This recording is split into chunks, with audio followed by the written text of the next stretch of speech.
आप लोगों की आउटलाइन का थर्ड मॉड्यूल जिसका नाम है जी प्राइस इफेक्ट्स। तो प्राइस इफेक्ट्स के अंदर ये सारे टॉपिक्स आते हैं, लेकिन इन सारे टॉपिक्स को समझने से पहले हमें ये पता होना चाहिए कि प्राइस इफेक्ट्स का मतलब क्या है। तो सबसे पहले हम प्राइस इफेक्ट्स को देखेंगे और देन हम इसके मॉड्यूल के अंदर जितने भी टॉपिक्स हैं उन सारे टॉपिक्स को डिटेल से देखेंगे। तो जी माइक्रो इकोनॉमिक्स में जी जब हम कहते हैं प्राइस इफेक्ट्स, तो इसका सीधा सा बेसिकली मतलब ये होता है कि जब किसी चीज़ की, जब किसी गुड की प्राइस चेंज होती है तो उसकी वजह से जो क्वांटिटी डिमांडेड में टोटल चेंज आता है तो हम उसे प्राइस इफेक्ट कहते हैं। ठीक है, कि प्राइस के चेंज होने की वजह से, किसी चीज़ के प्राइस के चेंज होने की वजह से उस चीज़ की क्वांटिटी डिमांड में जो चेंज आता है, अगर प्राइस के मतलब प्राइस चेंज मतलब प्राइस के बढ़ने की वजह से या प्राइस के कम होने की वजह से उसकी क्वांटिटी डिमांड या कम होगी या ज़्यादा होगी, तो इस क्वांटिटी डिमांड में आने वाले चेंज को हम प्राइस इफेक्ट कहते हैं। अब यहाँ पे भी मैंने लिखा हुआ है कि in micro economics price effect refers to the total change in quantity demanded of a good resulting from a change in its price. के प्राइस में चेंज आने की वजह से जो क्वांटिटी डिमांड में टोटल चेंज आता है हम उसे कहते हैं जी, ये हमारा प्राइस इफेक्ट है। यानी अगर प्राइस कम या ज़्यादा होती है तो लोग जो है वो अपना परचेजिंग बिहेवियर जो है वो चेंज कर लेते हैं। ठीक है, लोगों का जो परचेजिंग बिहेवियर है वो डिपेंड करता है प्राइस पे। ठीक है, और उस चेंज का जो ओवरऑल रिजल्ट आता है प्राइस चेंज की वजह से, जब कीमतें जो है वो तब्दील होती हैं तो लोग उसकी बेस पर जो है वो अपना क्या कहते हैं बिहेवियर चेंज कर लेते हैं कि उन्होंने ज़्यादा परचेज करनी है या कम परचेज करनी है। तो इस प्राइस चेंज का जो ओवरऑल रिजल्ट चेंज का जो ओवरऑल रिजल्ट होता है ना, उसी को जी हम कहते हैं जी ये प्राइस इफेक्ट है। ठीक है, अब जब भी प्राइसेस चेंज होती है ना तो कंज्यूमर के डिसीजन जो है ना, वो कंज्यूमर्स के डिसीजंस पर जो बेसिकली दो अलग अलग फोर्सेस जो है वो वर्क करती हैं। यानी प्राइस इफेक्ट्स जो है वो बेसिकली दो कंपोन प्राइस इफेक्ट्स के अंदर जो है वो बेसिकली दो कंपोनेंट्स होती हैं, मतलब ये दो फोर्सेस मिलकर जो है वो प्राइस इफेक्ट जो है वो बनाती हैं। तो पहली फोर्स होती है जी सब्स्टिट्यूशन इफेक्ट। तो सब्स्टिट्यूशन इफेक्ट पहली फोर्स होती है और दूसरी फोर्स होती है जी इनकम इफेक्ट। ठीक है, अब इन दोनों को समझे बगैर जी प्राइस इफेक्ट को जो है वो पूरी तरह समझना जो है वो पॉसिबल नहीं होता। इसलिए जो है वो हमें प्राइस इफेक्ट जो है वो असल में सब्स्टिट्यूशन इफेक्ट और इनकम इफेक्ट दोनों का कॉम्बिनेशन होता है। ठीक है, प्राइस इफेक्ट क्या होता है, income effect plus substitution effect दोनों का कॉम्बिनेशन होता है। तो अब क्या कहते हैं, अब हम देखेंगे कि सब्स्टिट्यूशन इफेक्ट का क्या मतलब होता है। हमें ये तो पता चल गया कि क्या कहते हैं कि प्राइस में चेंज आने की वजह से जो क्वांटिटी डिमांड में ओवरऑल चेंज आता है उसे हम प्राइस इफेक्ट कहते हैं। लेकिन प्राइस इफेक्ट के दो कंपोनेंट्स होते हैं, ये दो इफेक्ट्स का कॉम्बिनेशन होता है, एक होता है सब्स्टिट्यूशन इफेक्ट और एक होता है जी इनकम इफेक्ट। तो सबसे पहले हम सब्स्टिट्यूशन इफेक्ट को देखेंगे। तो सब्स्टिट्यूशन इफेक्ट का मतलब ये होता है कि जब किसी चीज़ की प्राइस चेंज होती है तो उसकी रिलेटिव प्राइस जो है वो दूसरे गुड के मुकाबले में चेंज हो जाती है। ठीक है, जब किसी चीज़ की प्राइस चेंज होती है तो उसकी रिलेटिव प्राइस जो होती है वो दूसरे गुड्स के मुकाबले में चेंज हो जाती है। ठीक है, कि अगर कोई चीज़ सस्ती हो जाती है तो क्या कहते हैं, तो वो दूसरी चीज़ों के मुकाबले में ज़्यादा अट्रैक्टिव हो जाती है। मतलब लोगों को जो है प्राइस के कम होने की वजह से जो है लोगों के लिए वो चीज़ ज़्यादा अट्रैक्टिव हो जाती है, क्योंकि वो जो है और कंज्यूमर की जो है वो परचेसिंग पावर बढ़ जाती है। अब कंज्यूमर जो है वो कीमत के कम होने की वजह से वो चीज़ जो है वो ज़्यादा खरीद सकता है। ठीक है, और कंज्यूमर जो है वो उसे ज़्यादा खरीदना शुरू कर देता है प्राइस के कम होने की वजह से, क्योंकि वो चीज़ उसे ज़्यादा अट्रैक्टिव लग रही होती है। इसी तरह अगर कोई चीज़ महंगी हो जाए, मतलब उसकी प्राइस बढ़ जाए, तो कंज्यूमर जो होते हैं उसकी परचेज कम कर देते हैं। ठीक है, और उसकी जगह जो है वो किसी और ऑल्टरनेटिव को चूज करना शुरू कर देते हैं, क्योंकि अब वो चीज़ जो है वो उन्हें महंगी लग रही होती है। यानी कंज्यूमर जो है वो अपनी कंजम्पशन को एडजस्ट करता है सिर्फ इसीलिए कि रिलेटिव प्राइसेस जो है वो चेंज हो गई हैं। और इस changes in relative prices changes due to relative price change के इस बिहेवियर को ही हम जी सब्सटीट्यूशन इफेक्ट कह रहे होते हैं। तो अब दूसरी तरफ आ जाता है जी इनकम इफेक्ट। अब इनकम इफेक्ट क्या होता है कि जब प्राइसेस चेंज होती हैं तो कंज्यूमर की रियल इनकम या परचेजिंग पावर भी चेंज होती है। ठीक है, कि अगर किसी गुड की जी प्राइस कम हो जाए तो कंज्यूमर को लगता है कि उसकी इनकम जो है वो बढ़ गई है। ठीक है, क्योंकि अब वो सेम इनकम से ज़्यादा चीज़ें खरीद सकता है। ठीक है, तो इसी तरह अगर प्राइसेस बढ़ जाती है तो परचेजिंग पावर कम हो जाती है क्योंकि वो अपने आप को रिलेटिवली गरीब महसूस करता है क्योंकि वो सेम इनकम से जो है सेम पैसों से वो चीज़ नहीं खरीद सकता जितने यूनिट वो पहले खरीद रहा था। तो इस चेंज की वजह से जो कंजम्पशन में फ़र्क आता है उसे हम कहते हैं जी इनकम इफेक्ट। तो अगर इन दोनों इफेक्ट्स को क्या कहते हैं मिलकर जो फाइनल चेंज आता है ना फाइनल चेंज आता है क्वांटिटी डिमांडेड में सब्स्टिट्यूशन इफेक्ट और इनकम इफेक्ट को मिलाकर जो हमारी क्वांटिटी डिमांडेड में टोटल चेंज आता है उससे हम जी प्राइस इफेक्ट कहते हैं। यानी हम ये कह सकते हैं कि प्राइस इफेक्ट बराबर होता है हमारे substitution effect plus income effect के। ठीक है, यानी ये एक बहुत ही इम्पोर्टेंट रिलेशनशिप है जो आपके के लिए जो है इस रिलेशनशिप को अंडरस्टैंड करना जो है वो बहुत ज़्यादा ज़रूरी है। तो जी अब हम प्राइस इफेक्ट को जी एक सिंपल से एग्जांपल से भी समझ लेते हैं कि मान लीजिए क्या कहते हैं सपोज करें जी फूड की प्राइस जी कम हो गई है। ठीक है, तो सबसे पहले जी सब्स्टिट्यूशन इफेक्ट वर्क करेगा। किस तरह से वर्क करेगा कि क्योंकि फूड के प्राइस कम होने की वजह से फूड जो है वो अब दूसरी चीज़ों के मुकाबले में सस्ती हो गई है। तो लोग जो है वो नेचुरली फूड को ज़्यादा प्रेफर करेंगे। ठीक है, और जिसकी वजह से फूड की डिमांड क्या होगी? फूड की डिमांड बढ़ जाएगी। इसके बाद आ जाएगा जी इनकम इफेक्ट। अब इनकम इफेक्ट किस तरह से वर्क करेगा क्योंकि प्राइस कम होने की वजह से कंज्यूमर की परचेजिंग पावर बढ़ जाएगी। ठीक है, तो वो भी जो है वो ज़्यादा फूड अफोर्ड कर सकेगा और फिर इससे डिमांड इंक्रीज होती है। तो इन दोनों इफेक्ट्स का जो कंबाइंड रिजल्ट होता है जो इंक्रीज होता है डिमांड में उसे हम कहते हैं जी प्राइस इफेक्ट। ठीक है, प्राइस इफेक्ट का जी पूरा कॉन्सेप्ट क्या है कि क्या कहते हैं कि ये बेसिकली दो कंपोनेंट्स का कॉम्बिनेशन होता है। ठीक है, पहला होता है जी सब्स्टिट्यूशन इफेक्ट, दूसरा होता है जी इनकम इफेक्ट। और इन दोनों इफेक्ट को अगर हम प्लस कर दें तो हमारे पास आ जाता है जी प्राइस इफेक्ट। तो हमने प्राइस इफेक्ट को देख लिया कि प्राइस इफेक्ट क्या होता है। अब सबसे पहले हम सब्स्टिट्यूशन इफेक्ट को डिटेल से देखेंगे और देन हम इनकम इफेक्ट को डिटेल से देखेंगे। तो ये थी जी प्राइस इफेक्ट्स की डिटेल डिस्कशन। आई होप आप लोगों को ये टॉपिक अच्छे तरीके से समझ आ गया होगा।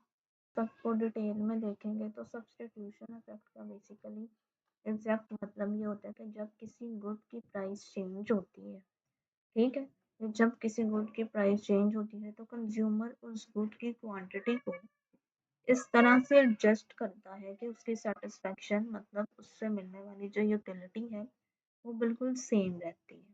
ठीक है, कि गुड के सब्स्टिट्यूशन इफेक्ट बेसिकली हमें ये कहता है कि जब किसी चीज़ की प्राइस चेंज होती है मतलब कम होती है या ज़्यादा होती है तो कंज्यूमर जो है वो उस गुड की क्वांटिटी को कम या ज़्यादा इस तरह से करता है, इस तरह से एडजस्टमेंट करता है कि उसकी जो उससे उस बंडल से मिलने वाली जो यूटिलिटी या सेटिस्फेक्शन जो होती है वो सेम रहती है।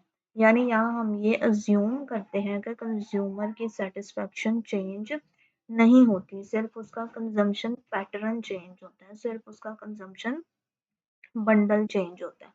अब इसका सिंपल मतलब ये है कि कंज्यूमर न्यू प्राइजेस के हिसाब से जो है वो अपनी कंजम्पशन को रीअरेंज करेगा लेकिन अपनी पहली वाली सेटिस्फेक्शन को मेंटेन रखें। ठीक है, एक कंज्यूमर जो है वो न्यू प्राइसेस के हिसाब से अपनी कंजम्पशन को रीअरेंज करेगा लेकिन अपनी सेटिस्फेक्शन को मेंटेन रखेगा। अब हम इसी कॉन्सेप्ट को जो है वो डिटेल से देखेंगे।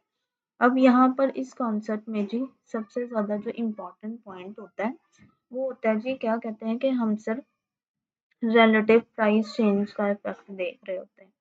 ठीक है, और परचेजिंग पावर के इफेक्ट को जो है वो यहाँ पे टोटली इग्नोर किया जाता है। यहाँ पे सिर्फ और सिर्फ हम रिलेटिव प्राइस चेंज के इफेक्ट को देखते हैं। यानी हम आर्टिफिशियली ये इंश्योर करते हैं कि कंज्यूमर ना ज़्यादा अमीर हो ना ज़्यादा गरीब हो। ठीक है, लेकिन वो सेम यूटिलिटी लेवल पर रहेगा। ठीक है। इसी वजह से जी सब्स्टिट्यूशन इफेक्ट को समझने के लिए जी सेम यूटिलिटी का कॉन्सेप्ट भी जो है वो बड़ा क्रिटिकल होता है, जो आगे जाके हम डिटेल में देखेंगे। तो अब इकोनॉमिक लॉजिक समझते हैं इस कॉन्सेप्ट का, कि जब भी किसी चीज़ की प्राइस चेंज होती है, ठीक है, when price of a good changes, तो क्या कहते हैं, तो मतलब कि जब किसी चीज़ की प्राइस चेंज होती है तो दो ही कंडीशंस होती हैं, या तो उस चीज़ की प्राइस कम हो गई है या उस चीज़ की प्राइस ज़्यादा हो गई है। तो जब किसी चीज़ की प्राइस फॉल करती है, मतलब किसी चीज़ की प्राइस कम हो गई है, तो वो दूसरे गुड्स के मुकाबले में जो है वो कंपेरेड रिलेटिवली चीपर हो गई है, मतलब सस्ती हो गई है। ठीक है। अब जिस क्योंकि वो दूसरी गुड्स के मुकाबले में रिलेटिवली चीपर हो गई है, तो जिसकी वजह से कंज्यूमर्स जो होते हैं वो उसकी तरफ शिफ्ट हो जाते हैं, ठीक है, और उसे ज़्यादा कंज्यूम करना शुरू कर देते हैं, ठीक है, उसकी जो है वो ज़्यादा कंजम्पशन बढ़ा देते हैं, क्योंकि वो दूसरी गुड्स के मुकाबले में सस्ती हो जाती है। और इस तरह से जब किसी तो क्योंकि जब क्योंकि कंज्यूमर उसकी तरफ स्विच कर रहे हैं, उसकी तरफ शिफ्ट कर रहे हैं, उसकी कंजम्पशन बढ़ रही है, तो जिसकी वजह से उसकी क्वांटिटी डिमांड भी बढ़ जाएगी, ठीक है। और इसी तरह जब किसी गुड की प्राइस जो है वो बढ़ जाती है, तो वो रिलेटिवली महंगी हो जाती है, एक्सपेंसिव हो जाती है, ठीक है, और कंज्यूमर जो है वो उससे दूर हो जाते हैं, मतलब सब्स्टिट्यूट अवे कर जाते हैं, वो किसी और सब्स्टिट्यूट को जो उससे रिलेटिवली सस्ता होगा उसकी कंजम्पशन बढ़ा देते हैं, और उस चीज़ की जिसकी कीमत बढ़ गई है उसकी कंजम्पशन कम कर देते हैं, ठीक है। तो इसका मतलब ये है कि प्राइस के बढ़ने से जो है वो क्वांटिटी डिमांडेड डिक्रीज हो जाएगी। अब ये पूरा बिहेवियर जो है वो रैशनल कंज्यूमर चॉइस को जो है वो शो करता है। किस तरह से शो करता है कि कंज्यूमर हमेशा कोशिश करता है कि वो सेम कॉस्ट, सेम सेटिस्फेक्शन और सेम कॉस्ट पर हासिल करें, ठीक है, कि वो सेम यूटिलिटी जो है वो सेम कॉस्ट पर हासिल करें। Consumer always prefer to get the same satisfaction at lower cost, कि वो हमेशा चाहता है कि उसे सेम सेटिस्फेक्शन मिले लेकिन कम कॉस्ट पर मिले। तो हमने दो प्राइस चेंज को देख लिया कि जब प्राइस बढ़ेगी तो गुड जो है होगी वो रिलेटिवली चीपर हो जाएगी, कंज्यूमर उसकी कंजम्पशन बढ़ा देगा तो क्वांटिटी डिमांड बढ़ जाएगी, और जब प्राइस कम हो जाएगी तो कंज्यूमर के लिए वो चीज़ महंगी हो जाएगी, कंज्यूमर जो है वो उसकी कंजम्पशन कम कर देगा, उसके जो सब्सटीट्यूट या ऑल्टरनेटिव्स मार्केट में अवेलेबल होंगे उनकी तरफ मूव कर जाएगा, और क्वांटिटी डिमांड जो है वो कम हो जाएगी, ठीक है। अब इस एनालिसिस को, सब्स्टिट्यूशन इफेक्ट के एनालिसिस को समझने के लिए जो है वो कुछ अजम्पशंस ली जाती हैं, ठीक है, कि जो इम्प्लिसिटली यूज कर रहे होते हैं अपने सब्स्टिट्यूशन इफेक्ट में। तो हम बेसिकली अज्यूम करते हैं कि क्या कहते हैं कि हम अज्यूम करते हैं जी हमारे पास दो गुड्स हैं, ठीक है, हमारे पास दो गुड्स हैं, सपोज करें जी हमारे पास दो गुड्स हैं जो जी फूड और क्लोथिंग है, ठीक है। अब दोनों गुड्स जो है वो दोनों गुड्स की कंजम्पशन से जो है कंज्यूमर को पॉजिटिव मार्जिनल यूटिलिटी मिलती है, ठीक है, यानी ज़्यादा कंजम्पशन का मतलब ये है कि ज़्यादा सेटिस्फेक्शन मिलेगी, ठीक है। और कंज्यूमर जी रैशनल होता है और अपनी यूटिलिटी को मैक्सिमाइज करता है, ठीक है। कंज्यूमर का क्या गोल होता है, उसने अपनी यूटिलिटी को मैक्सिमाइज करना है, ठीक है, और उसकी प्रेफरेंसेस को इंडिफरेंस कर्व के थ्रू जो रिप्रेजेंट किया जाता है, जहाँ हर कर्व जो होता है वो एक स्पेसिफिक लेवल ऑफ सेटिस्फेक्शन को शो कर रहा होता है। तो ये जी क्या कहते हैं कुछ assumptions हैं जो हमने क्या कहते हैं अपने सब्स्टिट्यूशन इफेक्ट को स्टडी करने से पहले अज्यूम करनी है, ठीक है, समझनी है। तो ये कुछ assumptions थी। तो अब आ जाती है जी सेम यूटिलिटी की कंडीशन। अब हमने कहा है कि जी यूटिलिटी का जो लेवल होगा सब्स्टिट्यूशन इफेक्ट में कंज्यूमर ने जब किसी चीज़ की प्राइस चेंज होगी तो कंज्यूमर ने जी अपनी कंजम्पशन को इस तरह से एडजस्ट करना है कि यूटिलिटी का लेवल सेम रहना चाहिए, ठीक है। अब सम सेम यूटिलिटी कंडीशन का क्या मतलब है कि सब्स्टिट्यूशन इफेक्ट जो होता है वो असल में इस सवाल का जवाब दे रहा होता है कि अगर कंज्यूमर को सेम लेवल की सेटिस्फेक्शन मेंटेन करनी हो और सिर्फ प्राइसेस चेंज हो जाए तो वो अपनी कंजम्पशन को किस तरह से एडजस्ट करेगा। यानी यहाँ पर यूटिलिटी को फिक्स रखा जाता है, यूटिलिटी इज फिक्स्ड, ठीक है, और सिर्फ रिलेटिव प्राइसेस चेंज हो रही होती है, ठीक है।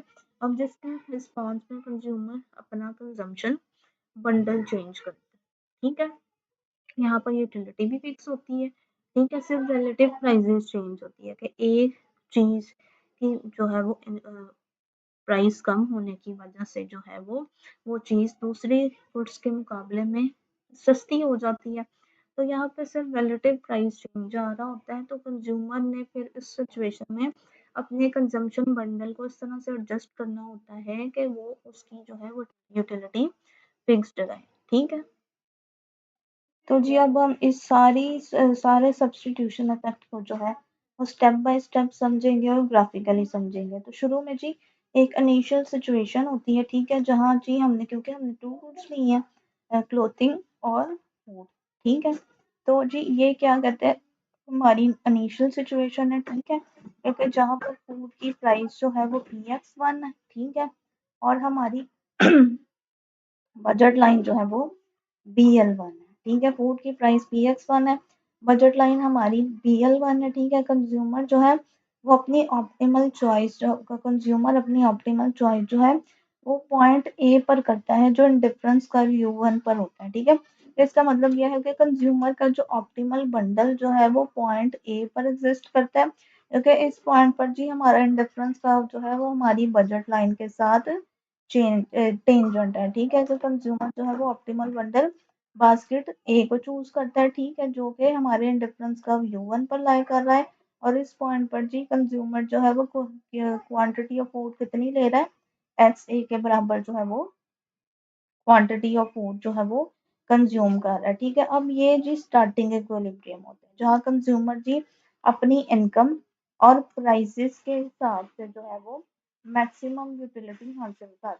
ठीक है, तो ये पॉइंट एक जी इक्विलिब्रियम पॉइंट है, जहाँ पे कंज्यूमर जो है वो क्या करते हैं, कंज्यूमर इक्विलिब्रियम को शो करता है, जहाँ पर जी कंज्यूमर अपने बजट के अंदर रहकर जी अपनी यूटिलिटी को मैक्सिमाइज कर रहा होता है, और बंडल ए पर जो है पॉइंट ए पर जो है कंज्यूमर एक्स से यूनिट जो है वो कंज्यूम कर रहा है फूड के। ठीक है, अब फिर एक चेंज आता है। ठीक है, फिर जी एक चेंज आता है। चेंज किसका आता है कि क्या कहते हैं कि जहाँ पे जी हमारी फूड की प्राइस जी कम हो जाती है। ठीक है, फूड की प्राइस जी कम हो जाती है, और फूड की प्राइस कम होके हो जाती है जी PX2। ठीक है, अब जब फूड की प्राइस कम हो जाती है तो यहाँ पे हमारी बजट लाइन की स्लोप दी गई है। तो बजट लाइन की स्लोप के इसके बराबर है price of PX divided by price of P1 negative. तो क्या कहते हैं, तो जब हमारी एक्स की फूड की क्या कहते हैं प्राइस में चेंज आता है, तो ऑटोमेटिकली क्या कहते हैं, तो यहाँ पे ये वैल्यू चेंज हो जाएगी। इसका मतलब हमारी बजट लाइन की स्लोप जो है वो चेंज हो जाएगी, और हमारी बजट लाइन की जो स्लोप है वो along the horizontal axis outward rotate कर जाएगी। ठीक है, अब जब ये आउटवर्ड रोटेट कर जाएगी तो क्या कहते हैं, तो अब हमारे पास जो है वो कंज्यूमर जो है वो जब ये आउटवर्ड रोटेट कर जाएगी, और कंज्यूमर जो है वो एक नए पॉइंट पर चला जाएगा। ठीक है, जो होगा हमारा पॉइंट C, क्योंकि इस अब जो क्योंकि कंज्यूमर की बजट लाइन चेंज हो गई है, तो कंज्यूमर जी हायर डिफरेंस का पे मूव कर गया, और जी क्या कहते हैं यहाँ पे हमारे पास बजट लाइन BL2 पर जी एक नया पॉइंट आ जाएगा, पॉइंट C, जो हायर डिफरेंस का पे जो है वो लाई करता है। तो क्या कहते हैं, जो बजट लाइन 2 और हायर डिफरेंस का पे लाई करता है, जहाँ पे जी हमारी एक्स की क्वांटिटी कितनी हो जाएगी, XC के बराबर हो जाएगी। ठीक है, अब क्योंकि क्या कहते हैं हमारी बजट लाइन 2 और हमारा जो है वो हायर डिफरेंस कर्व के साथ टेंजेंट है, तो ये जी हमारा सेकंड इक्विलिब्रियम पॉइंट आ जाएगा। ठीक है, अब यहाँ फूड की जो क्वांटिटी है वो XC हो जाती है। ठीक है, अब इस सिचुएशन में कंज्यूमर जो है वो क्लियरली बेटर ऑफ होता है। ठीक है, क्योंकि उसकी जो है वो यूटिलिटी बढ़ गई है, लेकिन उसकी यूटिलिटी जो है वो जो है अब यहाँ पे ज्यादा हो गई है। ठीक है, क्योंकि यहाँ जो टोटल चेंज है, यहाँ पर जो आगे टोटल चेंज है वो किसके बराबर है, XC माइनस XA के बराबर। किसके बराबर है, XC माइनस XA के बराबर। अब इसमें सब्सटीट्यूशन इफेक्ट भी शामिल है। ठीक है, और इस चेंज में जी क्या कहते हैं, इनकम इफेक्ट भी शामिल है। इसलिए जो है अब हमने क्या करना है, अब हमने सब्सटीट्यूशन इफेक्ट को जो है वो यहाँ पर जो है हम सब्सटीट्यूशन इफेक्ट को डायरेक्टली आइसोलेट नहीं कर सकते। तो ये जी क्या कहते हैं, एक्स सी माइनस एक्स ए जो है वो हमारे जो है इसमें टोटल प्राइस इफेक्ट को शो कर रहा है, मतलब इसमें सब्स्टिट्यूशन इफेक्ट भी है और इसमें इनकम इफेक्ट दोनों शामिल है। लेकिन हमने जी क्या करते हैं, अब हमने क्या करना है, हमने सब्स्टिट्यूशन इफेक्ट को जी आइसोलेट करना है, ठीक है। तो अब सब्स्टिट्यूशन इफेक्ट को क्योंकि हम डायरेक्टली आइसोलेट नहीं कर सकते, तो सब्स्टिट्यूशन इफेक्ट की आइसोलेशन के लिए जी हम एक बड़ा ही क्रिटिकल स्टेप लेते हैं, और वो है जी स्टेप नंबर 3, जिसे हम कहते हैं जी डीकम्पोजिशन करते हैं, ठीक है। ये एक बहुत ही ज़्यादा क्रिटिकल स्टेप होता है, जिसे हम क्या कहते हैं कि जी हम अब डीकम्पोजिशन करेंगे। अब यहाँ एक हाइपोथेटिकल सिचुएशन क्रिएट की जाती है कि सब्स्टिट्यूशन इफेक्ट को जी क्या कहते हैं, आइसोलेट करने के लिए हम एक हाइपोथेटिकल सिचुएशन क्रिएट करते हैं, ठीक है। फिर जहाँ पर हम जी न्यू प्राइजेस को रिफ्लेक्ट करते हैं, ठीक है। यहाँ पे जी दो कंडीशंस होती हैं। सबसे पहले ये कंडीशन होती है कि क्या कहते हैं कि जी हम अब हम यहाँ पे न्यू प्राइजेस को रिफ्लेक्ट करते हैं, लेकिन क्या कहते हैं, लेकिन हमने क्या करना है, न्यू प्राइजेस को रिफ्लेक्ट करेंगे, लेकिन यूटिलिटी को जी हम सेम रखेंगे, ठीक है। न्यू प्राइजेस को रिफ्लेक्ट करेंगे, लेकिन यूटिलिटी को क्या करेंगे, सेम रखते हैं। तो इसलिए जी अब इसके लिए हम क्या करेंगे, इसके लिए जी हम एक नई बजट लाइन ड्रॉ करेंगे। हम क्या करेंगे, एक नई बजट लाइन ड्रॉ करेंगे। अब जी यहाँ पे हमने एक नई बजट लाइन ड्रॉ की है, ठीक है, जो BL2 के जो है, जो हमारी बजट लाइन BL2 थी, जो हमारे प्राइस चेंज की वजह से जो थी हॉरिजॉन्टली जो थी वो क्या कहते हैं आउटवर्ड रोटेट हो गई थी। तो हम जो है वो एक नई बजट लाइन ड्रॉ करेंगे, जो हमारी BL2 बजट लाइन के जो है वो क्या कहते हैं बिल्कुल पैरेलल होगी, ठीक है। ताकि जो हमारी रिलेटिव प्राइसेस है, पैरेलल बजट लाइन जो है वो क्यों ड्रॉ की गई है BL2 बजट लाइन के अगेंस्ट, वो इसलिए की गई है ताकि जो रिलेटिव प्राइसेस जो हैं वो दोनों गुड्स की वो सेम रहें। लेकिन उसे इस तरह एडजस्ट किया गया है कि क्या कहते हैं कि वो इन डिफरेंस कर्व U1 को टच करे, ठीक है। अब यहाँ पे दो चीजें हैं, वो क्या है कि हमने बजट लाइन, एक नई बजट लाइन ड्रॉ की है, जिसे हम डीकम्पोजिशन बजट लाइन बोलेंगे, ठीक है। लेकिन वो बजट लाइन क्या होगी, वो हमारी जो बजट लाइन BL2 होगी उसके पैरेलल होगी। पैरेलल क्यों रखी गई है, ताकि क्या कहते हैं हमारी जो रिलेटिव प्राइसेस होंगी वो सेम रहेंगी, लेकिन उस बजट लाइन को इस तरह से एडजस्ट किया गया है कि वो जो हमारा ओरिजिनल इंडिफरेंस कर्व था, ठीक है, U1 वो उसको भी टच करेगा, ठीक है। तो इस नई लाइन को जी हम BLD कहते हैं, मतलब डीकम्पोजिशन बजट लाइन कहते हैं। और जहाँ पर ये U1 को टच कर रही है, मतलब हमारे फर्स्ट ये इंडिफरेंस कर्व को जो है वो टच कर रही है, ठीक है, वो है जी हमारे पास पॉइंट बी आ जाता है। और पॉइंट बी जो है वो भी कंज्यूमर इक्विलिब्रियम का पॉइंट है, और इस पॉइंट पर जी क्वांटिटी ऑफ फूड कितनी होती है, XB के बराबर होती है, ठीक है। अब सब्स्टिट्यूशन इफेक्ट को मेजर करना जो है वो अब बहुत ज़्यादा आसान हो गया है, ठीक है, क्योंकि ये सिर्फ movement from A to B होता है, ठीक है। सब्स्टिट्यूशन इफेक्ट क्या है, सब्स्टिट्यूशन इफेक्ट जी movement from A to B है, ठीक है, यानी XB माइनस X1। इस मूवमेंट में जी कंज्यूमर सिर्फ रिलेटिव प्राइसेस चेंज होने का रिस्पॉन्स दे रहे हैं, ठीक है। अगर आप यहाँ देखें, तो अगर आप इस क्या कहते हैं बजट लाइन को देखें, तो कंज्यूमर सिर्फ और सिर्फ रिलेटिव प्राइसेस की चेंज का जो है वो रिस्पॉन्स दे रहे हैं, मतलब उस चेंज के अगेंस्ट जो है वो अपनी कंजम्पशन को एडजस्ट कर रहे हैं, क्योंकि उसकी यूटिलिटी तो बिल्कुल सेम रहेगी, क्योंकि वो उसकी जो न्यू बजट लाइन जो है वो फर्स्ट इन डिफरेंस कर्व के साथ टेंजेंट है। इसका मतलब ये है कि क्या कहते हैं कि फूड जो है वो, क्योंकि जब फूड की प्राइस कम हुई तो फूड जो थी वो क्लोथिंग के मुकाबले में सस्ती हो गई, ठीक है। तो कंज्यूमर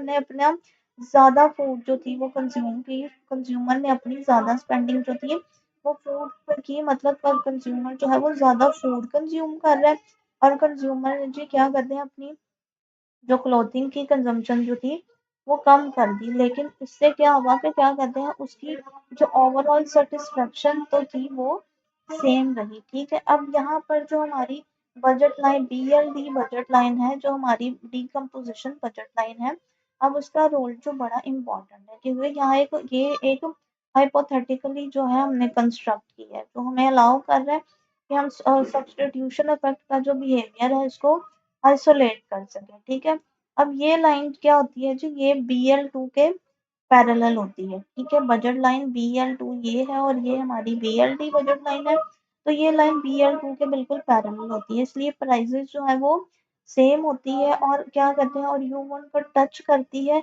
इसलिए यूटिलिटी भी जो है वो सेम रहती है। यानी हम आर्टिफिशियली जो है वो इनकम को एडजस्ट कर रहे थे ताकि कंज्यूमर रिचर या पुअर ना बने, बल्कि सिर्फ प्राइस चेंज का जो है वो अफेक्ट देख सके। ठीक है, तो अगर हम जी क्या कहते हैं कि कंज्यूमर सब्स्टिट्यूशन इफेक्ट की अगर हम ग्राफिकल इंसाइट देखें, तो ग्राफिकल इंसाइट क्या है कि क्या कहते हैं कि यहाँ पे जी बजट लाइन रोटेट हो रही है। ठीक है, लेकिन सब्स्टिट्यूशन इफेक्ट के लिए जी हम सेम डिफरेंस कर्व पर जो है वो मूवमेंट दिखा रहे हैं कि पहले इस बजट लाइन पर था हमारा इक्विलिब्रियम, लेकिन क्योंकि बजट लाइन चेंज होगी तो हमारा इक्विलिब्रियम जो था वो इस डिफरेंस कर्व के पॉइंट ए से पॉइंट बी पर मूव कर गया। ठीक है, तो यहाँ पर जस्ट हम क्या कहते हैं इंडिफरेंस का ऊपर ये मूवमेंट को शो कर रहा है, तो इसलिए बजट सब्स्टिट्यूशन इफेक्ट को जो है वो अक्सर मूवमेंट अलोंग एन इंडिफरेंस का भी कहा जाता है। ठीक है, तो क्या कहते हैं, तो अब अगर इसे सिंपल इंट्यूशन में अगर क्या कहते हैं इसे सिंपल इंट्यूशन में समझे, तो सब्स्टिट्यूशन इफेक्ट जो है वो असल में क्या कहते हैं कि असल में ये है कि कंज्यूमर नई रिलेटिव प्राइसेस के हिसाब से जो है वो अपनी कंजम्पशन को दोबारा ऑप्टिमाइज करते हैं। ठीक है, ये क्या करते हैं लेकिन अपनी सेटिस्फेक्शन को जो है वो सेम रखता है, क्योंकि कंज्यूमर ये सोचता है कि जब फूड क्लॉथिंग के मुकाबले में सस्ती हो गई है तो मैं अपनी कंजम्पशन को कैसे रीअरेंज करूं ताकि मेरी सेटिस्फेक्शन जो है वो सेटिस्फेक्शन सेम ताकि वो जो है वो अपनी सेम सेटिस्फेक्शन जो है वो कम कॉस्ट पर भी हासिल कर सके। तो इसका जवाब ये होता है कि वो सस्ती चीज़ ज़्यादा ले ले। ठीक है, और महंगी चीज़ की जो कंजम्पशन है वो कम कर दे। ठीक है, तो ये था जी क्या कहते हैं सब्स्टिट्यूशन इफेक्ट का क्या कहते हैं ये डिटेल डिस्कशन। अब यहाँ पर एक और बहुत ज़्यादा इम्पोर्टेंट पॉइंट है जिसे समझना बहुत ज़्यादा ज़रूरी है कि सब्स्टिट्यूशन इफेक्ट जो होता है वो हमेशा क्या कहते हैं प्राइस की ऑपोजिट डायरेक्शन में क्यों काम करता है। तो क्या कहते हैं, तो जी एक बड़ा ही फंडामेंटल लॉ है, लॉ ऑफ डिमांड है, जो कहता है कि जब प्राइस कम होती है तो क्योंकि गुड जो है वो रिलेटिवली चीपर हो जाती है, इसलिए उसकी डिमांड कम हो जाती है। ठीक है, इसलिए उसकी डिमांड बढ़ जाती है क्योंकि लोग उसकी ज़्यादा डिमांड करते हैं। ठीक है, और अगर प्राइस ज़्यादा हो जाती है तो वो चीज़ रिलेटिवली एक्सपेंसिव हो जाती है, इसलिए उसकी डिमांड कम हो जाती है। ठीक है, अब ये रूल जो है वो हर सिचुएशन में फॉलो होता है। ठीक है, ठीक है, substitution effect is always negative with respect to price का। ये रूल जो है वो हर सिचुएशन में फॉलो होता है। ठीक है, कि प्राइस के कम होने से डिमांड बढ़ती है क्योंकि गुड्स रिलेटिवली चीपर हो जाती हैं, और प्राइस के बढ़ने से डिमांड कम हो जाती है क्योंकि गुड्स रिलेटिवली एक्सपेंसिव हो जाती हैं। लेकिन सिर्फ और सिर्फ ये रूल जो हर सिचुएशन में वर्क करता है, लेकिन सिवाय गिवन गुड्स को केस में। ठीक है, अगर हम गिवन गुड्स को निकाल दें तो उनके केस में ये रूल फॉलो नहीं होता। बाकी क्या कहते हैं हर गुड्स के केस में जो है वो ये रूल फॉलो होता है, और सब्स्टिट्यूशन इफेक्ट जो है वो हमेशा नेगेटिव ही होता है विद रिस्पेक्ट टू प्राइस। ठीक है, तो क्या कहते हैं, तो लेकिन लेकिन सब्स्टिट्यूशन इफेक्ट मैंने गलत बता दिया कि अगर हम गिवन गुड्स की भी बात करें, गिवन गुड्स को हम प्रीवियसली काफ़ी डिटेल से डिस्कस कर चुके हैं, तो ये रूल जो है वो हर सिचुएशन में ही फॉलो होता है। ठीक है, ये क्या करते हैं कि इवन क्या कहते हैं अगर गिवन गुड्स की भी बात करें तो गिवन गुड्स के केस में भी सब्स्टिट्यूशन इफेक्ट की डायरेक्शन जो है वो सेम ही होती है। ठीक है, फिर सब्स्टिट्यूशन इफेक्ट जो है वो गिवन गुड्स के लिए भी नेगेटिव ही होता है विद रिस्पेक्ट टू प्राइस, लेकिन उस केस में सिर्फ इनकम इफेक्ट का बिहेवियर जो है वो चेंज होता है। तो ये थी जी क्या कहते हैं सब्स्टिट्यूशन इफेक्ट की डिटेल डिस्कशन। आई होप आप लोगों को ये अच्छे से समझ आ गया होगा। अब हम नेक्स्ट देखेंगे इनकम इफेक्ट को डिटेल में कि इनकम इफेक्ट क्या होता है। डिस्कस करेंगे इनकम इफेक्ट को, सब्स्टिट्यूशन इफेक्ट को तो हमने काफ़ी डिटेल से समझ लिया। तो अब हम इनकम इफेक्ट को जो है वो एक फ्लो के साथ जो है वो स्टेप बाय स्टेप जो है वो समझने की कोशिश करते हैं। तो इनकम इफेक्ट का मतलब क्या होता है? इनकम इफेक्ट का मतलब ये होता है कि जब किसी चीज की प्राइस चेंज होती है तो उसकी वजह से जी कंज्यूमर की परचेजिंग पावर मतलब कुव्वते खरीद या रियल इनकम भी चेंज हो जाती है। और इस चेंज की वजह से जो क्वांटिटी डिमांड में फर्क आता है उसे हम इनकम इफेक्ट कहते हैं। ठीक है। The income effect is the change in quantity of a good consumed due to change in the consumer's purchasing power caused by price change. ठीक है। कि क्या कहते हैं जी, यानी यहाँ फोकस इस बात पर होता है कि प्राइस चेंज होने से कंज्यूमर जो है वो कितना अमीर या गरीब महसूस कर रहा है और उस हिसाब से वो अपनी एडजस्ट कंजम्पशन को जो है वो कैसे एडजस्ट करता है। ठीक है। तो सबसे पहले हम समझेंगे जी परचेजिंग पावर का कॉन्सेप्ट। ठीक है। ये कंज्यूमर की परचेजिंग पावर के कॉन्सेप्ट को समझेंगे कि जब किसी चीज की प्राइस कम हो जाती है, जब किसी चीज की प्राइस फॉल करती है, ठीक है, तो अब वो चीज क्या हो जाती है, वो चीज जो है वो पहले जो था वो कंज्यूमर खरीद रहा था, तो अब वो चीज जो है वो उसे कम पैसों में खरीद सकेगा। ठीक है। पहले जितने पैसों से वो चीज एक खरीद रहा था क्योंकि उसकी प्राइस कम हो गई है, ठीक है, तो उसे कम पैसों में खरीद सकता है, तो उसके पास भी कुछ कुछ पैसे ऐसे होंगे जो उसके पास बच जाएंगे, एक्स्ट्रा मनी लेफ्ट। ठीक है। इस तरह जब किसी, तो उससे क्या होगा कि उसकी परचेजिंग पावर मतलब कुव्वते खरीद बढ़ जाएगी। ठीक है। तो और इसी तरह से जब किसी चीज की प्राइस बढ़ जाती है, ठीक है, तो उससे क्या होता है, क्योंकि चीज की प्राइस बढ़ गई है तो अब वो जिसके पास जितने पैसे थे पहले, जितने पैसों से वो बंडल खरीदता था, अब उतने पैसों में वो बंडल खरीद नहीं सक पाएगा। ठीक है।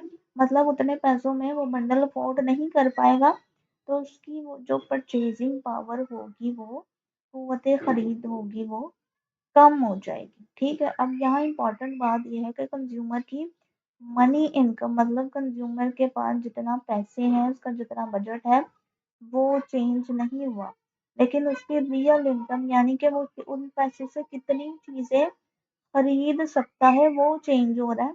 तो उसके पास 40 रुपए हैं, 40 रुपए की उसकी मनी इनकम है। ठीक है। तो पहले जी 40 रुपए से क्या कहते हैं वो 10 यूनिट जो थे वो फूड के खरीद लेता था। ठीक है। अगर क्या कहते हैं, और फूड की प्राइस जो थी वो क्या कहते हैं 4 रुपए पर यूनिट थी, लेकिन अगर क्या कहते हैं फूड की प्राइस जो है वो 2 रुपए पर यूनिट हो जाए तो ऑटोमेटिकली क्या कहते हैं, अब वो क्या कहते हैं उस और उसकी जो था वो क्या कहते हैं 10 यूनिट खरीद रहा था पहले 4 रुपए की प्राइस पर, क्या कहते हैं अपनी मंथली इनकम उसकी थी 40 रुपए की। अब फूड की प्राइस 4 रुपए से कम होकर 2 रुपए हो गई है। ठीक है। तो अब वो 10 यूनिट कितने में खरीद पाएगा, 20 रुपए में खरीद पाएगा, और उसके पास 20 रुपए बच जाएंगे। इसका मतलब ये है कि वो खुद को अमीर महसूस करेगा। ठीक है। उसकी परचेजिंग पावर बढ़ जाएगी।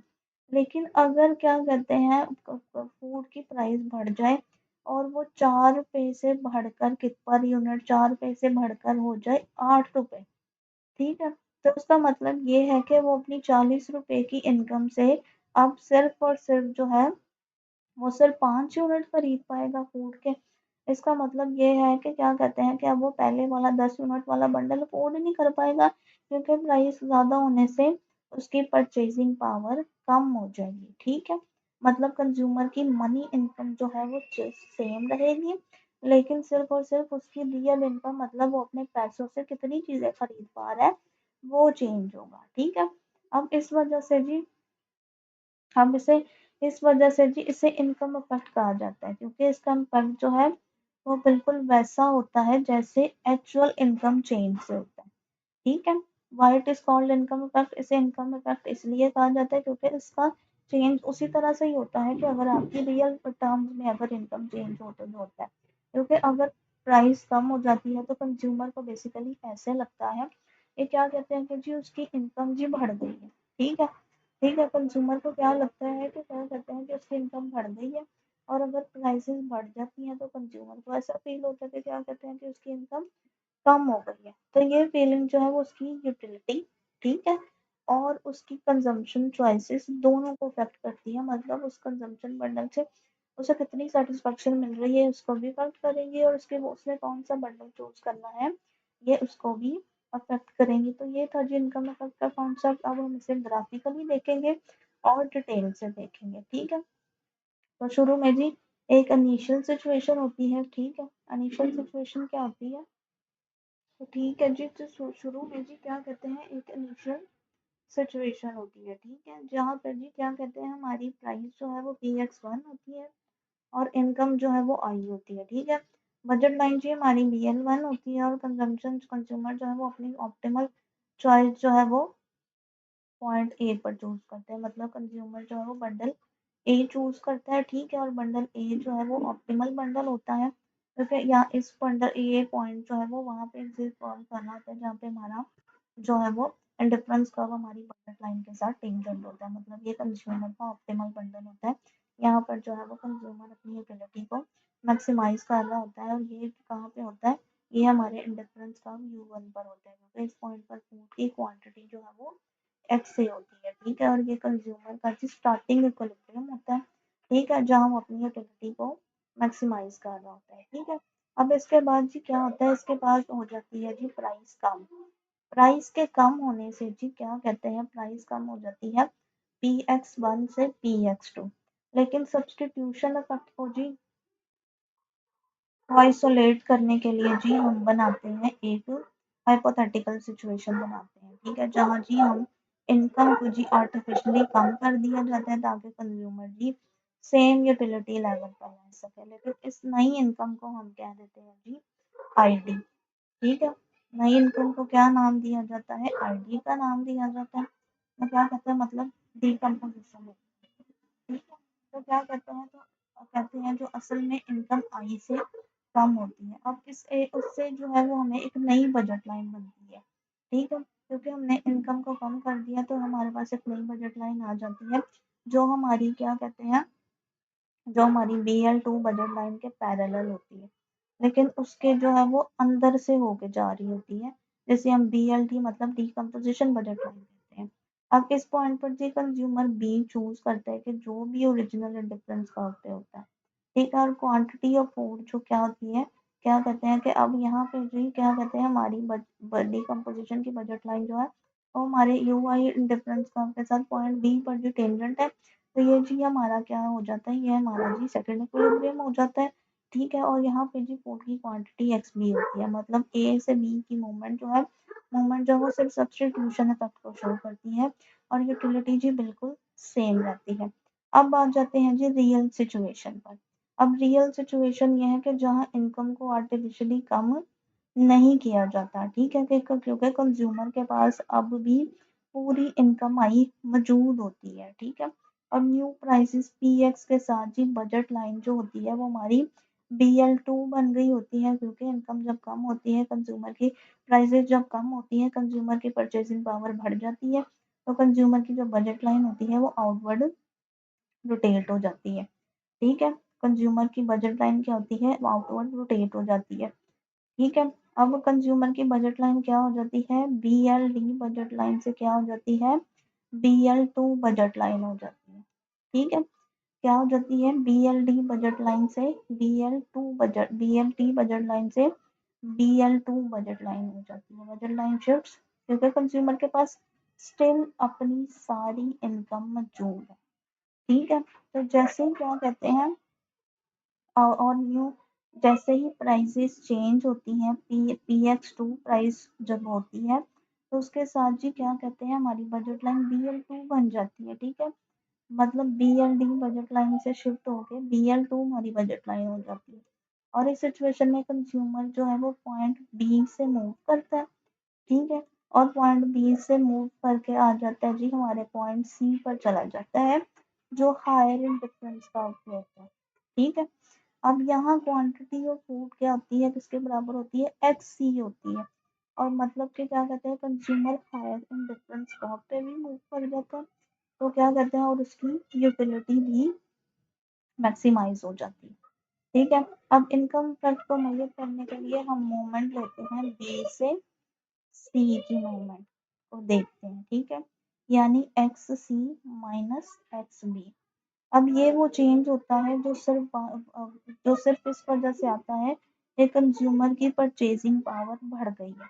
अब इस मोमेंट में कंज्यूमर अब हायर एंड डिफरेंस कब तक पहुंचता है, क्योंकि अब ज़्यादा अफोर्ड कर पा रहा है और वो अपनी कंजम्पशन को उसी हिसाब से जो है वो क्या कहते हैं एडजस्ट कर रहे हैं। ठीक है कि क्या कहते हैं कि तो जब भी हम इनकम इफेक्ट को मेजर करते हैं तो हम किस मूवमेंट को देखते हैं, हम बी से सी की मूवमेंट को देखते हैं। ठीक ठीक है। और हमारा इनकम इफेक्ट किसके बराबर होता है, चेंज इन क्वांटिटी किसके बराबर होती है, एक्स सी माइनस एक्स की एक्स बी के बराबर होती है।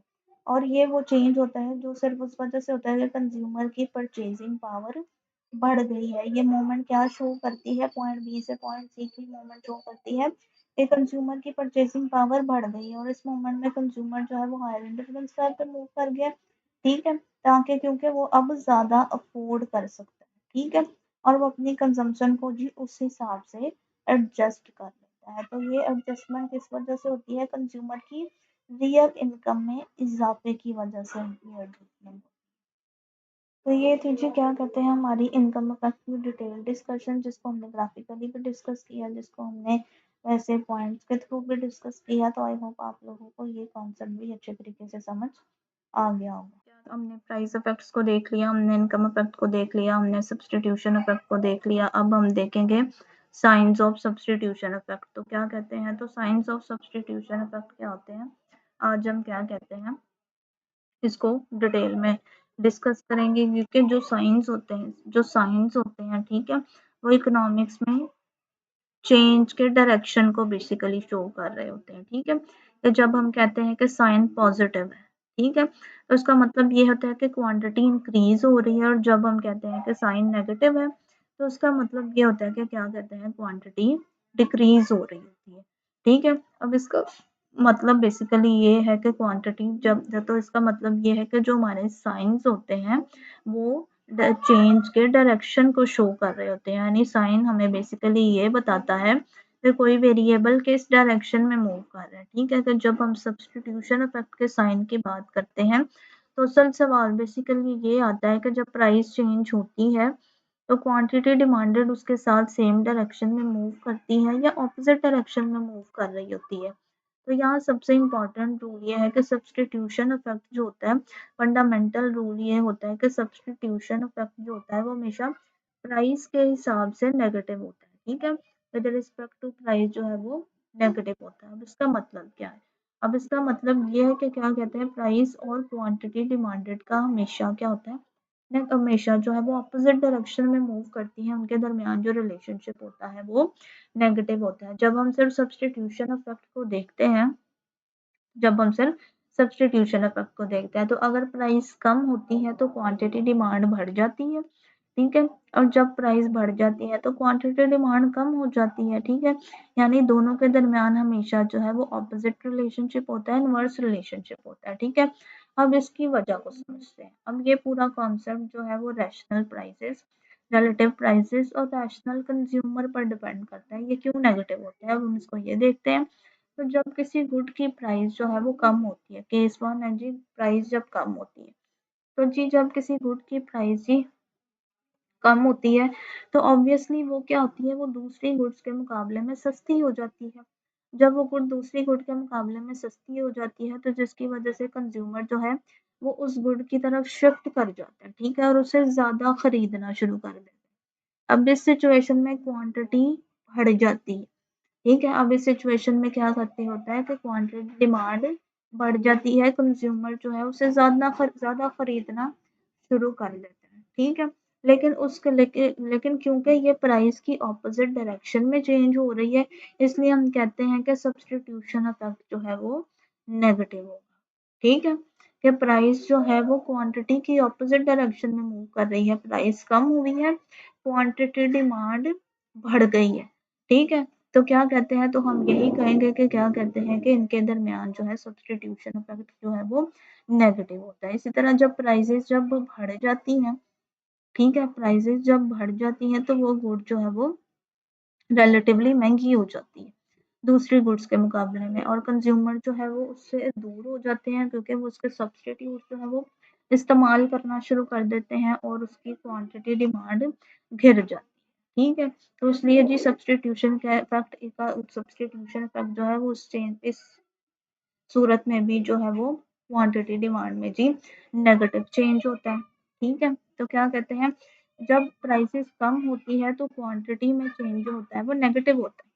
ठीक है, लेकिन क्या कहते हैं, जब प्राइस जो कम कम होती है तो क्वांटिटी में चेंज पॉजिटिव होता है, लेकिन क्योंकि दोनों का रिलेशनशिप नेगेटिव है, प्राइस और क्वांटिटी एक दूसरे से क्या कहते हैं ऑपोजिट डायरेक्शन में मूव कर रही होती है, तो इसलिए हमारा substitution effect with respect to substitution effect जो है वो हमेशा नेगेटिव ही रहता है। ठीक है, अब यहाँ पे बड़ी एक इम्पॉर्टेंट बात ये भी है कि सब्स्टिट्यूशन इफेक्ट का जो साइन होता है वो हमेशा नेगेटिव ही रहता है, वो कभी भी चेंज नहीं होता, चाहे गुड्स की नेचर टाइप चेंज होती चाहे, लेकिन सब्स्टिट्यूशन इफेक्ट का साइन हमेशा नेगेटिव ही रहेगा। चाहे आपकी गुड नॉर्मल गुड हो तो तभी उसका सब्स्टिट्यूशन इफेक्ट नेगेटिव ही होता है, चाहे आपकी गुड इंफीरियर गुड हो तब भी गुड का साइन सब्स्टिट्यूशन इफेक्ट का साइन नेगेटिव ही होगा, और अगर आपकी गुड जो है वो गिवन गुड है तब भी सब्स्टिट्यूशन इफेक्ट जो है वो नेगेटिव ही होगा। ठीक है, तो इसलिए जो है वो ये था जी, क्या कहते हैं कि सब्स्टिट्यूशन इफेक्ट हमेशा नेगेटिव क्यों होता है, तो अगर हम इसे मैथमेटिकल सेंस में भी जो है वो इसी बात को शो करता है कि क्वांटिटी, तो क्या क्या सब्स्टिट्यूशन इफेक्ट इम्प्लाइज दैट कि क्वांटिटी का जो चेंज होता है वो प्राइस के लिहाज से change in quantity with respect to price जो है वो हमेशा लेस देन जीरो होता है, मतलब नेगेटिव होता है। ठीक है, यानी जब प्राइस इंक्रीज होती है तो क्वांटिटी डिक्रीज होती है, और जब प्राइस डिक्रीज होती है तो क्वांटिटी इंक्रीज होती है। अब ये इसलिए होता है क्योंकि सब्स्टिट्यूशन इफेक्ट सिर्फ रिलेटिव प्राइसेस पर डिपेंड कर रहा होता है, ना कि इनकम या प्रेफरेंसेस पर। तो change in quantity with respect to price जो है वो हमेशा नेगेटिव ही होती है, इसलिए सब्स्टिट्यूशन इफेक्ट हमेशा नेगेटिव ही होता है। तो अगर हम क्या कहते हैं इस पूरे कॉन्सेप्ट को समझे तो सब्स्टिट्यूशन इफेक्ट हमेशा नेगेटिव होता है, जिसका मतलब ये है कि प्राइसेस कम होने पर क्वांटिटी बढ़ती है और प्राइसेस बढ़ने पर क्वांटिटी डिमांड कम होती है, क्योंकि कंज्यूमर जो है वो हमेशा रिलेटिवली सस्ती चीज़ों की तरफ शिफ्ट करता है, इसलिए हमारा सब्स्टिट्यूशन इफेक्ट जो है वो हमेशा नेगेटिव चेंज इन डिमांड को कि हमारे प्राइस इफेक्ट के दरमियान, जब हमने हमारा प्राइस इफेक्ट के दरमियान जो था वो प्राइस इफेक्ट की वजह से हमारी डिमांड में टोटल कितना चेंज आया है। ठीक है, तो पहले हम टोटल चेंज इन डिमांड को देखेंगे और देन हम रेट ऑफ चेंज को देखेंगे। ठीक है, तो सबसे पहले जी टोटल चेंज इन डिमांड के कॉन्सेप्ट को समझते हैं। तो टोटल चेंज इन डिमांड का कॉन्सेप्ट कहता है कि जी जब किसी चीज़ की प्राइस चेंज होती है, ठीक है, तो उसकी वजह से उसकी क्वांटिटी डिमांडेड में जो ओवरऑल या फाइनल चेंज आता है उसे टोटल चेंज इन डिमांड कहा जाता है। ठीक है, यानी हम सिर्फ ये देखते हैं कि स्टार्टिंग पॉइंट पर यूटिलिटी कितनी थी और फाइनल पॉइंट पर कितनी हो गई, और इन दोनों के दरमियान जो डिफरेंस है वो टोटल चेंज होगा। मतलब हमारा स्टार्टिंग पॉइंट था जी पॉइंट ए, इस पर कितनी यूटिलिटी थी, और हमारा फाइनल पॉइंट था जी पॉइंट सी, इस पर कितनी यूटिलिटी थी। तो इन दोनों के दरमियान डिफरेंस को जी कहा जाता है टोटल चेंज इन डिमांड। तो क्या कहते हैं, तो हमारे जो फ्रेमवर्क है, हमारा जो क्या कहते हैं डायग्राम है, तो अगर हम उसके हिसाब से बात करें तो हमारा इनिशियल पॉइंट है जी पॉइंट ए। ठीक है, जहाँ पर क्या कहते हैं हमारी इनिशियल क्वांटिटी क्या है एक्स ए थी।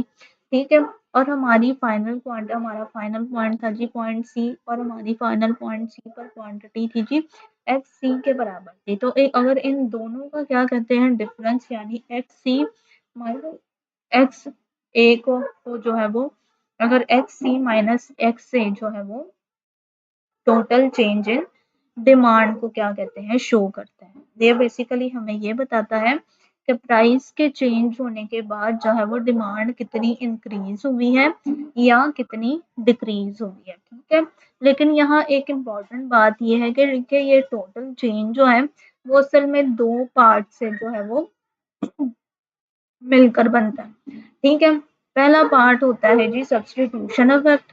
ठीक है, जो होता है जी पॉइंट ए से पॉइंट बी तक की मूवमेंट को शो करता है। ठीक है, यानी क्या कहते हैं, एक्स बी माइनस एक्स ए का जो पॉइंट है, एक्स बी माइनस एक्स ए का जो पॉइंट है वो हमारा सब्स्टिट्यूशन इफेक्ट को शो करता है। और दूसरा पार्ट होता है जी इनकम इफेक्ट का पार्ट होता है, ठीक है, जो हमारी बी से सी की मूवमेंट को शो करता है, ठीक है, हमारी बी से सी की मूवमेंट को शो करता है, यानी एक्स सी माइनस एक्स बी होता है। तो जब हम इन दोनों को ऐड करते हैं, ठीक है, एक्स बी माइनस एक्स ए हमारा सब्स्टिट्यूशन इफेक्ट और एक्स सी माइनस एक्स बी हमारा इनकम इफेक्ट। तो जब हम इन दोनों को ऐड करते हैं तो हमें टोटल चेंज मिलता है, ठीक है, टोटल चेंज क्या मिलता है, एक्स सी माइनस एक्स ए। इसका मतलब यह है कि डिमांड में जो भी टोटल चेंज आता है वो असल में सब्स्टिट्यूशन इफेक्ट और इनकम इफेक्ट दोनों का कंबाइंड रिजल्ट होता है, ठीक है। तो एक्स बी माइनस एक्स ए हमारा सब्स्टिट्यूशन इफेक्ट को शो करता है और एक्स सी माइनस एक्स बी हमारा इनकम इफेक्ट को शो करता है, और दोनों का जो कॉम्बिनेशन है वो हमारा टोटल जो है वो डिमांड में चेंज को शो करता है, ठीक है। तो अगर इकोनॉमिकली अगर हम इसको देखें तो अगर जब प्राइस कम होती है, ठीक है, किसी भी चीज़ की प्राइस कम होती है तो दो चीज़ें होती हैं। पहली चीज़ ये होती है कि प्राइस के कम होने की वजह से गुड जो है वो रिलेटिवली सस्ती हो जाती है, जिसकी वजह से क्या आता है, हमारा सब्स्टिट्यूशन इफेक्ट आता है और कंज्यूमर उस गुड को ज़्यादा कंज्यूम करता है। जो सब्स्टिट्यूशन इफेक्ट शो कर रहा है हमारा ए से बी तक की मूवमेंट को, ठीक है। दूसरा ये है कि कंज्यूमर की परचेजिंग पावर बढ़ जाती है जब किसी चीज़ की प्राइस कम हो जाती है। परचेजिंग पावर बढ़ने की वजह से जी इनकम इफेक्ट आता है, ठीक है, और वो अपनी कंज्यूमर जो है वो अपनी कंजम्पशन को मजीद बढ़ा देता है, ठीक है, कंज्यूमर कंज्यूमर अपनी कंजम्पशन को मजीद बढ़ा देता है, ठीक है, और वो बी से सी की तरफ मूव कर जाता है और ये दोनों इफेक्ट्स मिलकर जो है वो टोटल इंक्रीज क्रिएट करते हैं, तो जो टोटल चेंज इन डिमांड को शो करता है, ठीक है। तो अब हम चलेंगे जी रेट ऑफ चेंज की तरफ। तो रेट ऑफ चेंज का जो कॉन्सेप्ट है उसका मतलब ये है कि जब क्वांटिटी रेट ऑफ चेंज का कॉन्सेप्ट का मतलब ये क्वांटिटी डिमांड कितनी चेंज होती है जब प्राइस में जी एक यूनिट का चेंज आता है। Rate of change measures how much quantity demanded changes per unit change in price, के प्राइस में अगर पर यूनिट चेंज आने से हमारी क्वांटिटी डिमांड में कितना चेंज आता है, यानी ये स्पीड या सेंसिटिविटी को मेजर करता है, ठीक है। इसे हम क्या कहते हैं, delta Q divided by delta P से रिप्रेजेंट कर रहे होते हैं, ठीक है, जहाँ डेल्टा क्यू जो है वो चेंज क्वांटिटी का चेंज होता है, ठीक है, और डेल्टा पी जो है वो प्राइस का चेंज है। अब इसका मतलब ये है कि अगर छोटी सी प्राइस थोड़ी सी प्राइस भी चेंज, जब थोड़ा सा छोटा सा भी प्राइस चेंज जो है वो क्वांटिटी जो है वो हमारी बहुत ज़्यादा चेंज हो जाएगी, ठीक है।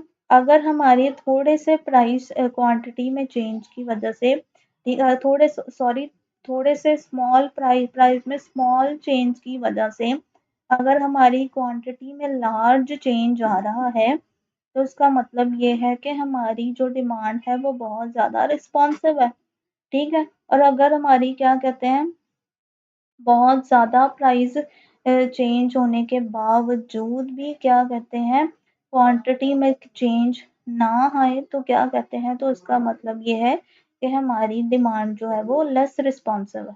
तो जी अगर हम टोटल चेंज को, ठीक है, और रेट ऑफ चेंज को क्या कहते हैं कंबाइन करके समझें तो टोटल चेंज ही बेसिकली हमें ये बताता है कि ओवरऑल कितना फ़र्क आया है डिमांड में, जबकि रेट ऑफ चेंज हमें ये बताएगा कि ये फ़र्क किस स्पीड या किस इंटेंसिटी के साथ आया है। यानी टोटल चेंज जो है वो मैग्नीट्यूड को शो करता है और रेट ऑफ चेंज जो है वो रिस्पॉन्सिवनेस को शो करता है कि प्राइस के चेंज होने पर जो है वो क्वांटिटी ने किस तरह से रिस्पॉन्ड किया, या थोड़े से चेंज प्राइस के चेंज से क्वांटिटी बहुत ज़्यादा चेंज हो गई है, या थोड़े से प्राइस के चेंज की वजह से या लार्ज प्राइस के चेंज की वजह से क्वांटिटी में बिल्कुल कोई चेंज नहीं आया।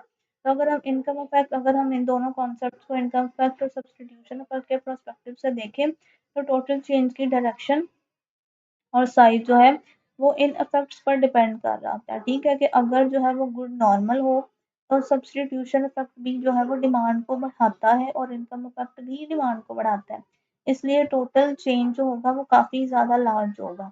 अगर तो गुड इंपीरियल हो तो सब्स्टिट्यूशन इफेक्ट डिमांड को बढ़ाता है लेकिन इनकम इफेक्ट डिमांड को कम करता है, इसलिए टोटल चेंज जो होगा वो कंपैरेटिवली छोटा होगा। और अगर गिवन गुड हो तो इनकम इफेक्ट इतना स्ट्रांग होता है कि वो सब्स्टिट्यूशन इफेक्ट को डोमिनेट कर लेता है और टोटल चेंज इन नेगेटिव भी हो सकता है, यानी प्राइस कम होने के बावजूद डिमांड कम हो जाती है। ठीक है, तो क्या कहते हैं, तो ग्राफिकल सेंस में अगर सोचा जाए तो टोटल चेंज जो है वो ए से सी तक की मूवमेंट होता है। ठीक है, तो जबकि रेट ऑफ चेंज जो है वो डिमांड कर की स्टीपनेस से रिलेट कर रहा होता है। ठीक है, वो जी डिमांड कर्व से रिलेटेड होता है, डिमांड कर्व की स्टीपनेस से रिलेटेड होता है, क्योंकि डिमांड कर्व जितना ज़्यादा स्टीप होगा, स्टीप डिमांड कर्व का मतलब लो रिस्पॉन्सिवनेस होता है और फ्लैट डिमांड कर्व का मतलब जी हाई रिस्पॉन्सिवनेस होता है। ठीक है, तो आखिर में अगर हम इन दोनों कॉन्सेप्ट को जो है अगर सिंपल तरीके से समझने की कोशिश करें तो हम ये कह सकते हैं कि टोटल एक चेंज इन डिमांड जो है वो क्या कहते हैं, वो ओवरऑल चेंज होता है जो प्राइस चेंज होने की वजह से क्वांटिटी डिमांड में आता है, और ये सब्स्टिट्यूशन इफेक्ट और इनकम इफेक्ट की वजह से होता है। जबकि जो हमारा रेट ऑफ चेंज होता है वो ये हमें ये बताता है कि क्वांटिटी डिमांड जो है वो प्राइस के मुकाबले में कितनी तेज या कितनी स्लो चेंज होती है। ठीक है, डिमांड को अब हम लॉ ऑफ डिमांड को देखेंगे, और लॉ ऑफ डिमांड को जी हम काफ़ी ज़्यादा डिटेल में डिस्कस करेंगे कि क्या कहते हैं कि लॉ ऑफ डिमांड क्या होता है और लॉ ऑफ डिमांड के पीछे जी क्या मैकेनिज्म जो है वो फॉलो हो रहा होता है। तो लॉ ऑफ डिमांड क्या होता है, लॉ ऑफ डिमांड की बेसिकली हमें ये बताता है कि अगर बाकी तमाम चीज़ें, बाकी सारे फैक्टर्स को अगर कांस्टेंट कर दिया जाए, वो सारे फैक्टर्स जो क्या कहते हैं डिमांड को अफेक्ट करते हैं, क्वांटिटी डिमांड को, अगर उन्हें कांस्टेंट कर दिया जाए, तो जब किसी चीज़ की प्राइस बढ़ती है तो क्वांटिटी डिमांड जो है वो कम हो जाती है, और जब किसी चीज़ की प्राइस कम होती है तो क्वांटिटी डिमांड बढ़ जाती है। ठीक है, कि law of demand states that other things being equal, when price increases quantity demanded decreases, and when price decreases quantity demanded increases. तो इस वजह से डिमांड कर्व जो होता है, क्योंकि प्राइस का और क्वांटिटी डिमांडेड का आपस में नेगेटिव रिलेशनशिप होता है। ठीक है, तो जब प्राइस बढ़ती है तो क्वांटिटी डिमांड कम होती है, और जब प्राइस कम होती है तो क्वांटिटी डिमांड बढ़ जाती है। ठीक है, इस इनवर्स रिलेशनशिप की वजह से कहा जाता है जी हमारा जो डिमांड कर्व होता है वो डाउनवर्ड स्लोपिंग होता है। ठीक है, हमारा डिमांड का जो है वो डाउनवर्ड स्लोपिंग होता है कि जैसे ये जी हमारी प्राइस है। ठीक है, ये जी क्या कहते हैं हमारा प्राइस, और ये हमारी इस प्राइस पे क्वांटिटी है। अब जैसे जैसे प्राइस कम होती जा रही है वैसे वैसे क्या कहते हैं हमारी डिमांड जो है वो बढ़ती जा रही है, क्वांटिटी डिमांडेड बढ़ती जा रही है। तो वही ये कह रहा है कि हमारा जो डिमांड कर्व है जो वो डाउनवर्ड स्लोपिंग होता है। ठीक है, हमारा डिमांड कर्व डाउनवर्ड स्लोपिंग होता है, यानी लेफ्ट से राइट की तरफ नीचे की तरफ जाता है, लेफ्ट से राइट की तरफ नीचे की तरफ जाता है। अब यहाँ पर जी क्या कहते हैं, एक बड़ा ही इम्पोर्टेंट बात यह है कि लॉ ऑफ डिमांड जो है वो सिर्फ एक सिंपल ऑब्जर्वेशन नहीं होती। ठीक है, ये बल्कि दो स्ट्रॉन्ग इकोनॉमिक रिलेशनशिप्स को जो है वो शो करता है। दो स्ट्रॉन्ग इकोनॉमिक फोर्सेस का जी रिजल्ट होता है, जिन्हें हम कहते हैं जी सब्स्टिट्यूशन इफेक्ट और इनकम इफेक्ट। ये दोनों इफेक्ट्स हम काफ़ी ज़्यादा डिटेल से पढ़ के आ चुके हैं, यानी जब भी प्राइस चेंज होती है तो कंज्यूमर का जो रिएक्शन होता है वो इन दोनों इफेक्ट्स की वजह से होता है। तो सबसे पहले जी हम सब्स्टिट्यूशन इफेक्ट का रोल समझते हैं। तो सब्स्टिट्यूशन इफेक्ट जो होता है वो हमेशा लॉ ऑफ डिमांड को फॉलो करता है, क्योंकि जब किसी चीज़ की प्राइस कम होती है तो वो दूसरी गुड्स के मुकाबले में रिलेटिवली चीपर हो जाती है, सस्ती हो जाती है। अब इसका सीधा सा रिजल्ट ये होता है कि कंज्यूमर उस गुड की तरफ शिफ्ट कर जाता है और उसे ज़्यादा कंज्यूम करना शुरू करता है, जिसकी वजह से उसकी डिमांड बढ़ जाती है। और जब किसी चीज़ की प्राइस कम बढ़ जाती है तो क्या कहते हैं उसकी बढ़ जाती है तो क्या कहते हैं, तो कंज्यूमर जो है वो उसकी कंजम्पशन जो है वो कम कर देता है, और उसके जो अल्टरनेटिव या सब्स्टिट्यूट मार्केट में मौजूद होते हैं वो उनकी तरफ मूव कर जाते हैं। इसकी वजह से जो है वो उस स्पेसिफिक गुड की जो डिमांड है वो कम हो जाती है। ठीक है, इसलिए जी सब्स्टिट्यूशन इफेक्ट जो है हमेशा लॉ ऑफ डिमांड को सपोर्ट करता है, क्योंकि ये हमेशा प्राइस और क्वांटिटी के दरमियान जी नेगेटिव रिलेशनशिप क्रिएट करता है कि जब प्राइस कम होगी तो क्वांटिटी डिमांड ज़्यादा होगी, जब प्राइस ज़्यादा होगी तो क्वांटिटी डिमांड कम होगी। यही हमने देखा, जब प्राइस कम होती थी तो किस तरह से कंज्यूमर रिस्पॉन्ड कर रहा था, और जब प्राइस ज़्यादा हो रही थी तो किस तरह से कंज्यूमर रिस्पॉन्ड कर रहा था। ये वही सेम रिलेशनशिप था, तो जो हम लॉ ऑफ डिमांड में पढ़ रहे होते हैं तो सब्स्टिट्यूशन इफेक्ट हमेशा नेगेटिव होता है और ये हमेशा लॉ ऑफ डिमांड को फॉलो करता है क्योंकि ये प्राइस और क्वांटिटी के दरमियान एक इनवर्स रिलेशनशिप को शो करता है। अब जी क्या कहते हैं हम इनकम इफेक्ट के तो रोल की तरफ आते हैं कि इनकम इफेक्ट जो है वो किस तरह से क्या कहते हैं हमारे लॉ ऑफ डिमांड का जो है उसको जो है वो अफेक्ट करता है। तो इनकम इफेक्ट की तरफ आते हैं जो थोड़ा सा कॉम्प्लेक्स होता है क्योंकि क्योंकि ये हर गुड के लिए जो है वो सेम डायरेक्शन में मूव नहीं करता। ठीक है, फिर जब क्या कहते हैं ये डिमांड डिपेंड कर रहा होता है गुड्स की टाइप पे। ठीक है कि जब प्राइस कम होती है तो कंज्यूमर की परचेजिंग पावर बढ़ जाती है। ठीक है, यानी वो अपने आप को रिलेटिवली अमीर महसूस करते हैं। अब अगर नॉर्मल गुड है, अगर गुड्स की टाइप नॉर्मल है तो क्या कहते हैं तो कंज्यूमर ज़्यादा इनकम मिलने पर जो है वो उस गुड को ज़्यादा कंज्यूम करेगा। ठीक है कि जब गुड की प्राइस कम हो गई है, कंज्यूमर की परचेजिंग पावर बढ़ गई है, वो खुद को ज़्यादा अमीर महसूस कर रहा है।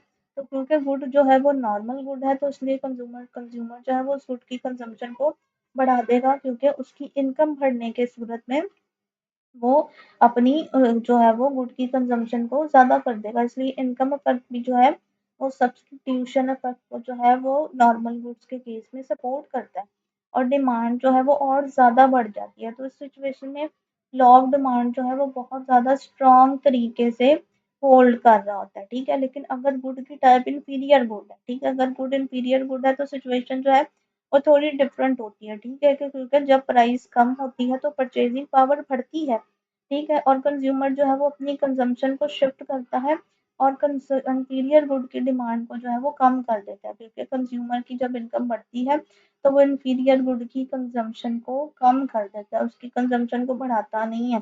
ठीक है, और वो उससे ज़्यादा अच्छे और बेहतर बेहतर ऑल्टरनेटिव ये सब्सटीट्यूट्स मार्केट में जो अवेलेबल जो वो अफोर्ड अब कर सकता है इनकम के बढ़ने की वजह से वो उनकी तरफ स्विच कर जाता है। अब यहाँ पर क्या होता है कि हमारा जो इनकम इफेक्ट जो होता है वो सब्स्टिट्यूशन इफेक्ट के ऑपोजिट जो है वो काम कर रहा है। ठीक है, इनकम इफेक्ट जो है वो ऑपोजिट डायरेक्शन में काम कर रहा है सब्स्टिट्यूशन इफेक्ट के, लेकिन आम तौर पर जो है वो सब्स्टिट्यूशन इफेक्ट जो है वो ज़्यादा स्ट्रॉन्ग होता है, इसलिए टोटल इफेक्ट फिर भी पॉजिटिव ही रहता है और लॉ ऑफ डिमांड जो है वो इंफीरियर गुड्स के केस में स्टिल होल्ड कर रहा होता है। ठीक है, अब एक स्पेशल केस होता है जिसे हम गिवन गुड्स का केस कहते हैं। ठीक है, अब इस केस में जी इनकम इफेक्ट इतना ज़्यादा स्ट्रॉन्ग होता है कि क्या कहते हैं कि वो सब्स्टिट्यूशन इफेक्ट को भी ओवर पावर कर देता है। यानी जब प्राइस कम होती है तो डिमांड बढ़ने की बजाय जी कम होना शुरू हो जाता है। अब ये रेयर सिचुएशन होती है जहाँ लॉ ऑफ डिमांड फेल हो जाता है और डिमांड का जो है वो अपवर्ड स्लोपिंग होता है। ठीक है, अगर हम इस पूरे कॉन्सेप्ट को कंबाइन करें, इनकम इफेक्ट और सब्स्टिट्यूशन इफेक्ट को कंबाइन करें तो हम कहते हैं जी प्राइस इफेक्ट हमारे पास आ जाता है जो कि टोटल चेंज इन डिमांड होता है। ठीक है, प्राइस इफेक्ट हमारे पास आता है जो टोटल चेंज इन डिमांड होता है और वो इनकम इफेक्ट और सब्स्टिट्यूशन इफेक्ट दोनों का सम होता है। ठीक है कि अक्सर केसेस में सब्स्टिट्यूशन इफेक्ट जो है वो डिमांड को बढ़ाता है और इनकम इफेक्ट भी उसे जो है वो रीइंफोर्स करता है। ठीक है, जिसकी वजह से टोटल का डिमांड का जो इफेक्ट है वो नेगेटिव रिलेशनशिप देता है और हमारा डिमांड कर्व जो है वो डाउनवर्ड स्लोपिंग होता है। ठीक है,